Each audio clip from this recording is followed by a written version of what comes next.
உலகெங்கிலும் வாழும் ரோஜா தமிழ் டிவி நேயர்களே, உங்கள் அனைவருக்கும் என் பணிவான வணக்கங்கள். நம்முடைய அகஸ்திய ஜீவநாடி ஜோதிடர் பாபு அவர்கள் குரு பெயர்ச்சி பலன்கள், ராகு பெயர்ச்சி பலன்கள் இரண்டையும் சேர்த்து அந்த பலன்கள் என்ன என்பதை கேட்போம். வாங்க சார். வணக்கம். வணக்கம்.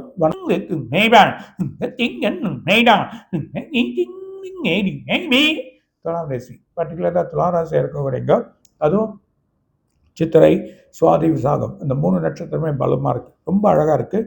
அதுலேயும் சித்திரை, விசாகம் அவங்களுக்கு பெரிய பலத்தை காத்துன்னு இருக்குது. விசாகத்தில் கொஞ்சம் குறையலாம், இவங்களுக்கு பெரிய பலம். அது இல்லாமல் இடம் விற்கிறது, இடம் வாங்கிறது, அது இல்லாமல் ஆடிட்டிங் சம்மந்தப்பட்ட தொழில், அது இல்லாமல் இவங்களுக்கு இன்வெஸ்ட்மெண்ட், அது இல்லாமல் பேப்பர் சம்மந்தப்பட்ட தொழில், டெக்ஸ்டைல் சம்மந்தப்பட்ட தொழில், ஷேர் மார்க்கெட் இன்வெஸ்ட்மெண்ட் நிறைய பண்ணியிருப்பாங்க. அதுக்கான செயல்கள் வந்திருக்கும். நல்லா கோல்டு தங்கம் வாங்கி விற்கிறது, அதுக்கான வழிகள். எங்கோ இருக்க ஒரு லேண்டை விற்று பெருசாக்கி அதுக்கான வழி பண்ணக்கூடியது செயல்கள். எப்படி சிம்பத்துக்கு இருக்கோ அதே மாதிரியே அவங்களுக்கு ஒரு நல்ல மாற்றங்கள் கிடைக்கும். ஒரு இடம் வாங்குறது, பிள்ளைகளுக்கு கவனம் செலுத்தி அவங்களுக்கு கொடுக்க வேண்டியது என்ன செய்யணுமோ, எங்கோ பிரச்சனையான இடங்கள் அது வலுவாக வந்து அந்த ப்ராப்ளத்தை தீர்க்கக்கூடிய நிலைமை உங்களுக்கு ஏற்பட்டு நல்ல செயலில் இருக்கும். ஒரு வெற்றியை கொடுக்கக்கூடிய நிலைமையாக வந்திருக்கு. துலாத்துக்கு ஒரு பெரிய பலன் காத்திருக்கு. அது இல்லாமல் வெளியே பயணங்கள் பண்ணுறது, செயல் பண்ணுறது, வெளிநாடுக்கு போகிறதுக்கான துறவுகள், அது இல்லாமல் நான் நிறைய கோயில்கள் சுற்றணும். 11ஆம் இடத்துல லாபத்தில் கேது வந்திருக்கார். எல்லா கிரகமுமே சாதகமாக இருக்குது.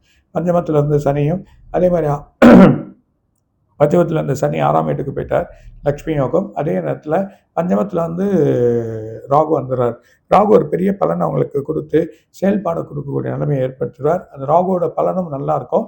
லாபத்தில் கேது கொடுக்கறதுனால நல்ல வழிகள், நிறைய ஆன்மீகம் வழிகள், நிறைய சுற்றுலாத்தலங்கள், வேறு வேறு ஊருக்கு போகிறது வழிகள், இதெல்லாம் செய்யக்கூடிய நிலைமை.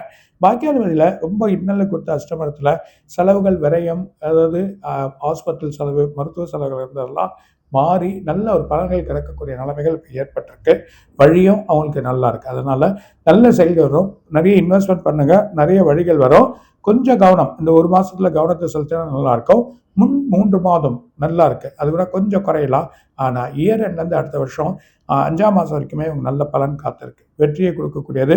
அது மாதிரி குலதெய்வ வழிபாடு, சுக்கிரனுக்கு அர்ச்சனை பண்ணுங்க, படுத்திருக்க பெருமாள் கோயில் போயிட்டு வந்தால் பெரிய பலன் காத்திருக்கு, பெரிய பலன் காத்திருக்கு. நல்ல ஒரு யோகம் வரதை பார்க்கலாம். முற்றிலும் இந்த வருஷமும் சரி, அது இல்லாமல் குருவோட பேச்சும் சரி, ராகுகேது பேச்சும் சரி, துலாம் ராசிக்கு நல்லா இருக்குது. சிவ வழிபாடுகள் வீட்டில் பண்ணிக்கிறது நல்லது. உடல் உபாதைகள் குறையும். ப்ரெஷர் சம்மந்தப்பட்டது, இடுப்பு, கால், அதாவது கொஞ்சம் வயசானவங்க சில மருந்துகள் கொஞ்சம் விடுபடுவாங்க. அது இல்லாமல் தேகங்கள் ஆரோக்கியத்தை நிறைய நாட்டக்கூடிய நிலைமை ஏற்படும் அப்படின்றத சொல்கிறாங்க.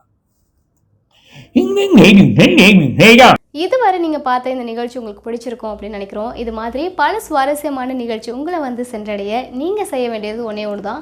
ரோஜா தமிழ் டிவியை லைக் பண்ணுங்கள், ஷேர் பண்ணுங்கள், கமெண்ட் பண்ணுங்கள், சப்ஸ்கிரைப் பண்ண மறந்துடாதீங்க. அது மட்டும் இல்லாமல் எங்களோட செய்திகள் உங்களை உடனுக்குடன் அடைய நீங்கள் செய்ய வேண்டியது ஒன்றே ஒன்று தான்.